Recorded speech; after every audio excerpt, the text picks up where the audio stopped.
Morning students, our today's topic is storage. देखो most crops plants are seasonal meaning they are stored and supplied as when required. कि कुछ आपके crop plants ऐसे होते हैं कि मतलब 12 के 12 मंथ्स नहीं रहते, ठीक है, वो हमारा उसका सीजनल होते हैं कि मतलब जैसे राइस है, वीट है, सीजन के अकॉर्डिंग आते हैं, कोई समर सीजन में, कोई विंटर सीजन में, कोई मानसून में, ठीक है। तो उनको क्या करना पड़ेगा, हमें वन सीजन के लिए आगे फर्दर क्या करना पड़ेगा, स्टोर ही करना पड़ेगा उनको। आजकल आपने देखा होगा कि जो हमारी वेजिटेबल्स है, फ्रूट्स है, वो 12 के 12 मंथ्स अवेलेबल रहते हैं, बट वैसे अगर ग्रो करने की बात हो तो सिर्फ ग्रो कितने मंथ्स में होते हैं, 6 मंथ्स के लिए ग्रो किए जाते हैं।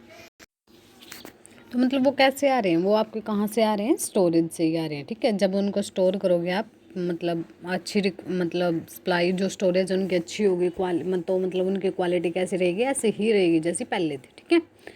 तो देखो इसके अंदर cereals and pulses can be stored for a much longer time as compare to fruits and vegetables which have a shorter shelf life, ठीक है। कि जो फ्रूट्स और वेजिटेबल की जो शेल्फ लाइफ है वो क्या होती है, ज़्यादा होती है as compare to cereals and pulses. अब शेल्फ लाइफ देखो क्या होती है इसके अंदर,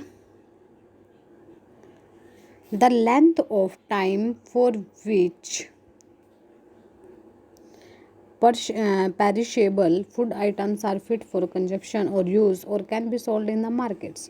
कि इसको क्या बोलते हैं हम, सेल्फ लाइफ को, कि कोई चीज़ हमारी कब तक ठीक रहेगी, ठीक है, कब तक उसको ठीक रहेगी, कब तक उसकी जो मतलब हम उसको मार्केट में बेच सकते हैं, ठीक है।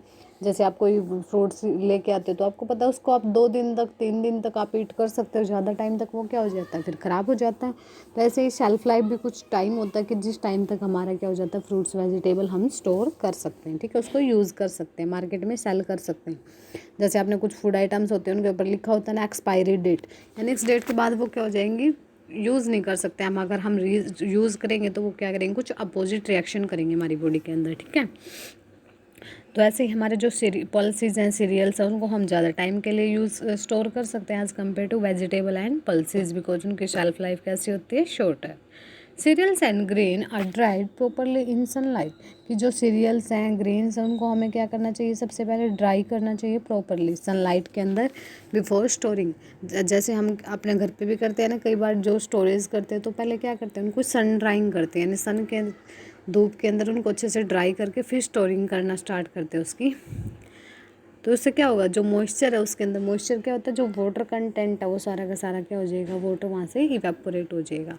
तो देखो, any moisture content in the grains can lead to growth of micro organisms and moulds and can destroy the entire produce.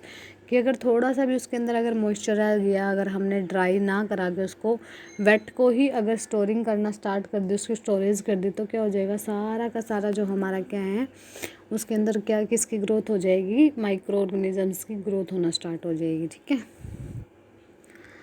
और उससे हमारा जो सारे के सारे जो क्रॉप है वो क्या हो जाएगी, destroy. This are stored in gunny bags. Gunny bags कैसे होते हैं, देखो इस साइड में शो किए हुए होते हैं आपके गनी बैग्स, ठीक है, जिसके अंदर हम क्या कराते हैं, स्टोरेज कराते हैं ग्रेन्स का, ठीक है। मेड ऑफ जूट और इन मेटेलिक बीन्स। किससे बना होते हैं आपके गनी बैग्स, जूट से बने होते हैं, या फिर हम किसके अंदर स्टोर करते हैं इनको, मेटेलिक बीन्स के अंदर, ठीक है। मेटल के बड़े बड़े कंटेनर होते हैं, उनके अंदर भी हम क्या कर सकते हैं, इनको स्टोर कर सकते हैं। अब क्या करते हैं, जब हम जो हमारी स्टोरेज जब हम स्टोर कराते हैं ग्रेन्स वगैरह को, तो उसके अंदर हम क्या डालते हैं, dried neem leaves are also added to the grains to keep away insects and worms. की उसके अंदर हम क्या डालते हैं, सूखी पत्तियाँ डालते हैं, कि इसकी नीम की, जो नीम आपका प्लांट होता है उसकी सूखी पत्तियाँ डाल दें अगर हम, तो उससे क्या हो जाता है, हमारा जो लाइफ टाइम है वो क्या हो जाता है, इंक्रीज हो जाता है, यानी उसके अंदर वॉर्म्स वगैरह, इंसेक्ट वगैरह एंटर नहीं करते। Large gunny bags filled with grains are stored in godowns और granaries and in grain silos, ठीक है। इनको हम क्या करते हैं, स्टोर करते हैं, कहाँ कहाँ कर सकते हैं, क्योंकि उनके गोडाउन्स होते हैं, ग्रेनरीज होते हैं इनके अपने, ठीक है। The granaries have to be neat, clean and free from moisture with proper doors to prevent entry of rats. कि जहाँ पे इनको स्टोर करते हैं वो एरिया भी हमारा प्रॉपर कैसा होना चाहिए, नीट क्लीन होना चाहिए, ठीक है। उसके अंदर मॉइस्चर नहीं होने चाहिए, यानी वाटर के कंटेंट नहीं होने चाहिए। और वहाँ पे जो हमारा डोर्स कैसे होने चाहिए, प्रॉपर, की जो एंट्री है, जो रैट्स वगैरह की एंट्री वहाँ पे ना हो सके, ठीक है।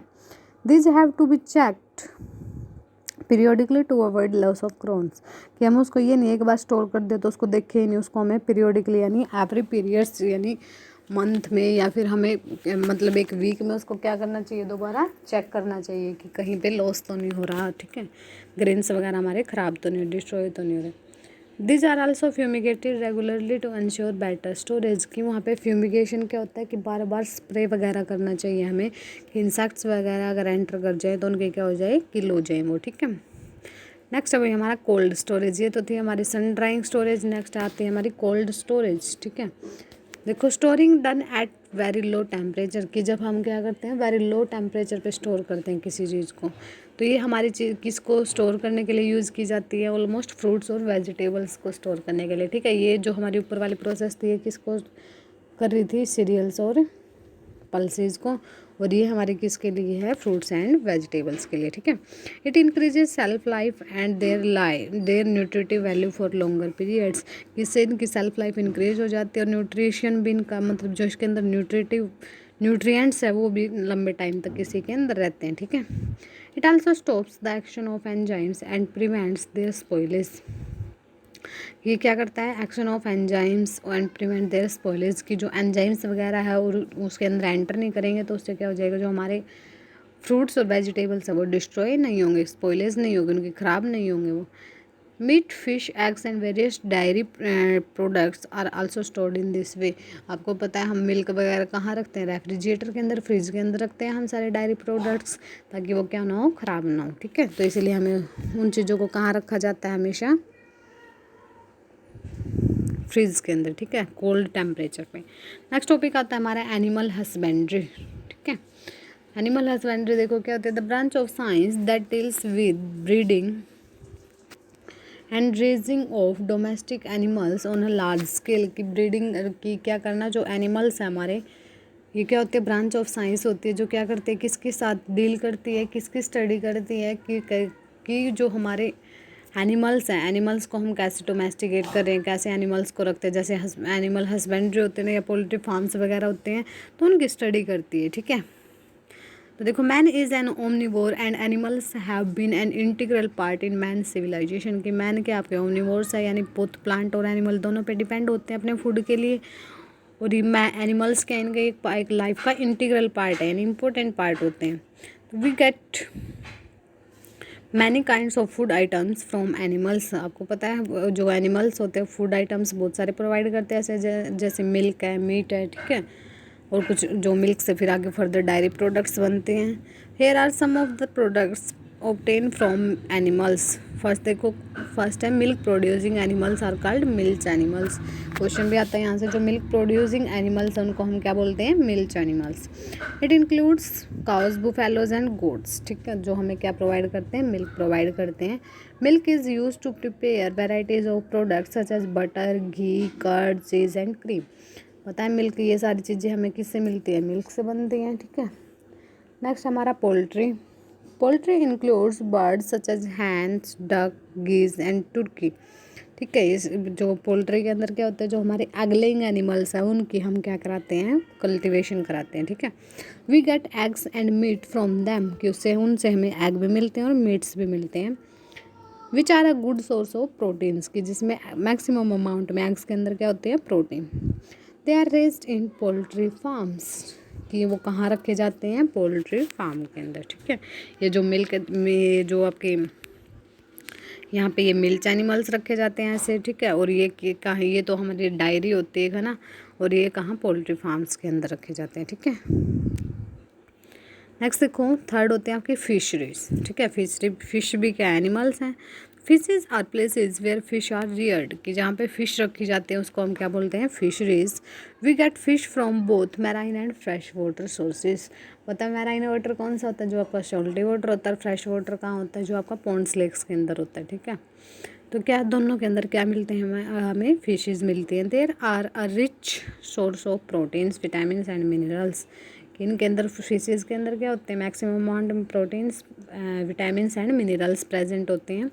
Fishing is a major source of income for 14 billion peoples in India, कि जो मतलब जो आपके सी के अराउंड जो पीपल रहते हैं उनका मेन कल्टिवेशन मेन जो उनका ऑक्यूपेशन होता है वो क्या होता है, क्योंकि वो वहाँ से फिशेज़ को कैच करते हैं और उनको क्या करते हैं, सेल करते हैं, तो उनको इनकम मिलती है वहाँ से, ठीक है।